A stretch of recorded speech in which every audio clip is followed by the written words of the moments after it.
Hi, welcome to another episode of Betty Sue Says, and today we're working on sprouts. People want to know why we sprout. The first thing is because they're living foods. When you get a little dry seed, it can sit there on the counter for years and not do a thing.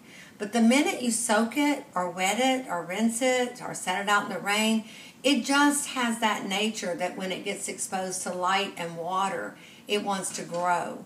Just like a human exposed to light and water wants to grow. And so today I'm going to show you a couple of different stages.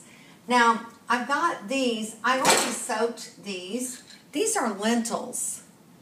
And you can see that they have just a little piece of net and a ball jar top. And so what I do 3 times a day, now that I've soaked them originally for about 4 or 5 hours, and then I had them like this, and then I pour that water off. Now, 3 times a day, I'm going to go through the same process. Not soaking, just rinsing. Just a simple rinse. And then I'm going to take them and I'm going to put them on the strainer like that. And until they're fully sprouted, I keep them covered from the light so that they don't green up too fast. We want them to get sprouted first. So I've got some sprouts in different stages. These just finished today. Now these are mung beans. Mung beans are the sprouts that you see in Oriental restaurants.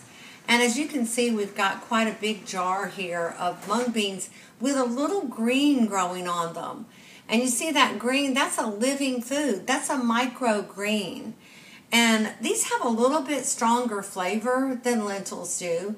And actually, I don't know that the mung beans are quite as nutritious, but they're notoriously easy to sprout.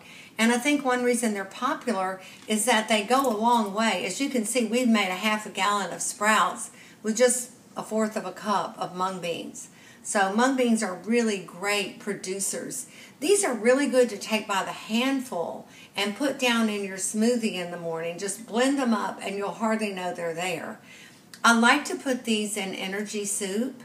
And you'll notice on energy soup, by the way, is a soup that's made with greens and sprouts.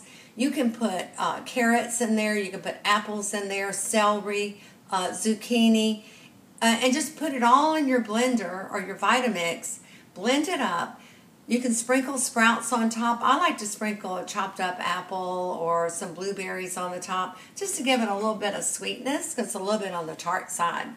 But if you don't have an energy soup recipe, I have one from the Ann Wigmore Institute that's just the real deal if you ever want to have a copy of it. Now, these are broccoli sprouts. Now these, look how full this jar is. Oh my goodness, I got it so full. And the brown is the seed covers. And the beautiful green that you see in there, those are little microgreens. This is just life being born to go into your body to give you cellular energy. Very powerful. These will be good for about a week. So you can take, I just now had a wrap, and I took a few handfuls of these sprouts and put them on top of the wrap and then rolled it up along with tomato and some other goodies. But both of these are ready to go in the refrigerator, and they'll be in there for several days. Now, one other thing I wanted to show you was these are sprouts that I have hanging here on my faucet. And these two are finished. I'm going to have sprouts galore. I should have gotten this done sooner. But these are a mixture of small seeds like alfalfa and broccoli.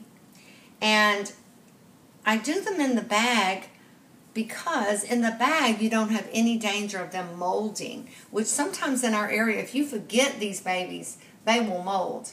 But what we do is, I'm going to turn on the faucet, and I'm going to pull this up so you can see, but I'm going to rinse them. Just rinse them in the bag. The other thing that you can do, instead of just rinsing them, is you can take a bowl of water, set them in the water, let them just sit there for just a couple of seconds, and then you pull them out. And by doing it this way, you're assured that, again, no bugs are going to get in. The water's going to drain off with plenty of air circulating. And then I hang them in different places. But the simplest thing for me, if nobody else is really using the kitchen, is just to hang them right here on the kitchen sink. Then all I have to do is pull them down and let the faucet water run over them. Make sure if you do use tap water that you have a filter under your sink. I've got a filter under the sink that filters out chlorine and lead and other heavy metals. So we've got enough sprouts here to do sprouts for a week to 10 days. I'm going to share some of these with some of my friends and let them have the pleasure of having fresh sprouts in their food. So thank you for tuning in. If you want more information, you can go to my website, BettySueO'Brien.com. Thank you.